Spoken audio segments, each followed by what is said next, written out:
What if I told you that living alone doesn't just give you freedom? It slowly rewires your mind in ways you're not ready for?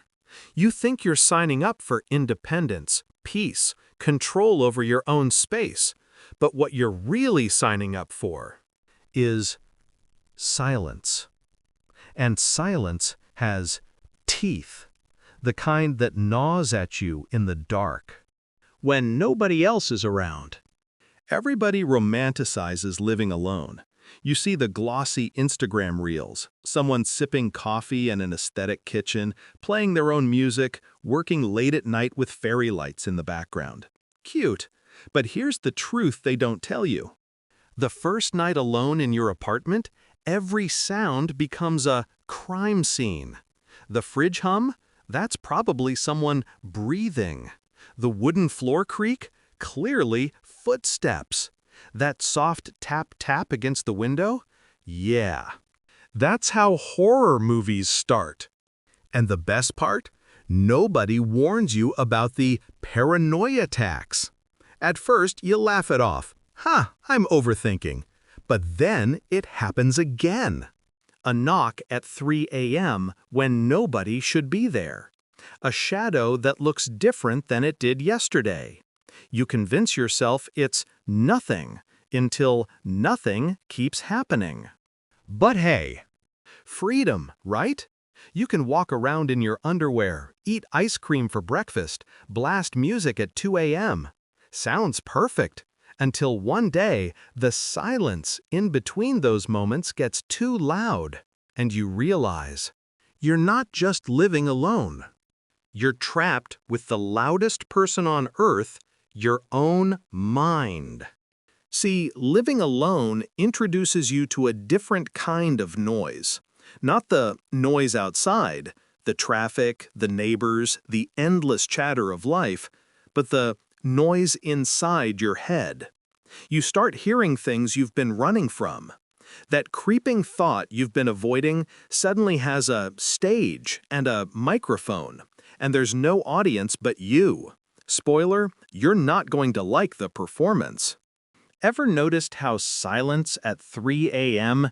doesn't feel like peace, but like a haunting? It's because the brain hates a void. It fills it with whispers, phantom noises, exaggerated fears. You'll swear you heard someone calling your name, or footsteps just outside your door. Rationally, you know it's nothing, but alone, at night, rationality loses every argument. Here's the slippery part. Loneliness doesn't show up with a warning sign. It doesn't knock politely and say, "Hey, I'm here." No, it sneaks in disguised as freedom. The first week, you're thrilled. The second, you're adjusting. By the third, you realize you've gone entire days without speaking a word out loud.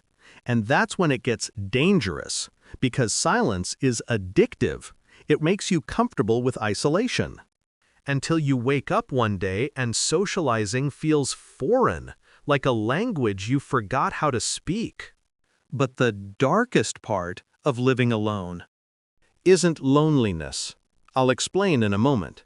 First, let me tell you about phantom living. That moment when you hear something fall in the kitchen, but nothing has moved. Or you swear you saw a figure pass in the corner of your eye. But of course, nobody's there. This is your brain creating company for you. Creepy, right? When deprived of human interaction, the mind manufactures its own ghosts. Not the Hollywood kind with chains and screams, but the quiet, psychological kind. The ones that make you doubt your own senses. You don't believe me?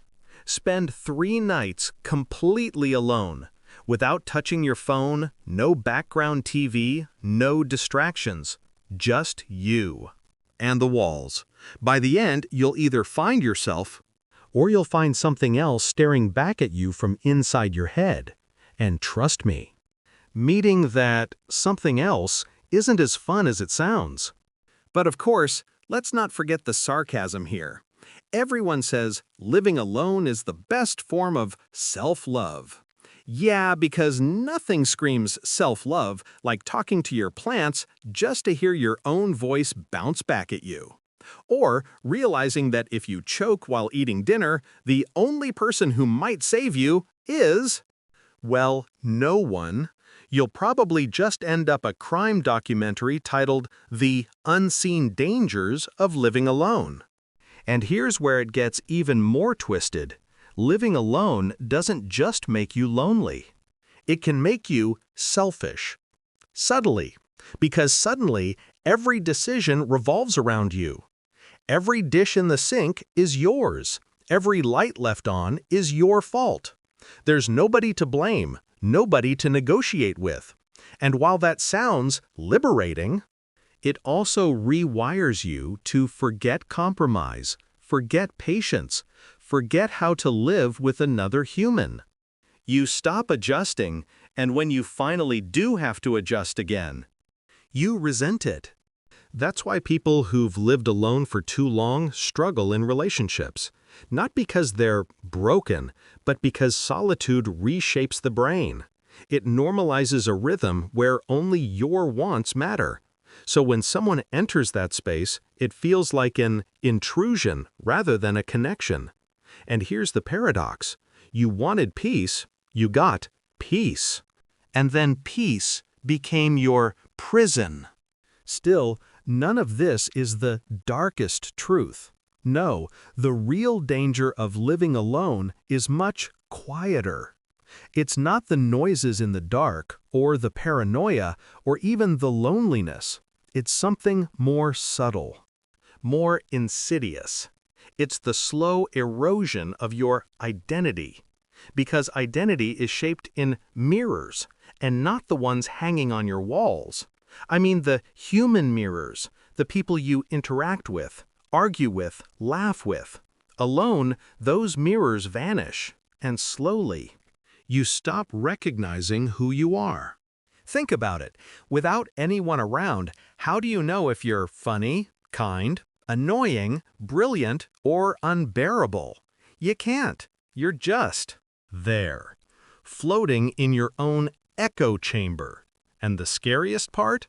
After a while, you don't even notice the erosion happening. You just wake up one day, look in the mirror, and realize you've become a stranger. That's why so many people living alone start overthinking everything. They obsess over small details, replay conversations, magnify insecurities. When nobody's around to balance your perspective, your brain takes the driver's seat, and it's a reckless driver. So let me say it clearly. Living alone isn't just an apartment with locked doors and empty rooms. It's a psychological experiment. Some survive it, some don't. And most discover things about themselves they wish they hadn't. And here's the twist you weren't expecting. The real danger of living alone is not the silence around you, but the silence within you. Because once that silence grows too comfortable, it doesn't let go. It becomes the only thing you trust. And by the time you realize what it's done to you, it's already too late.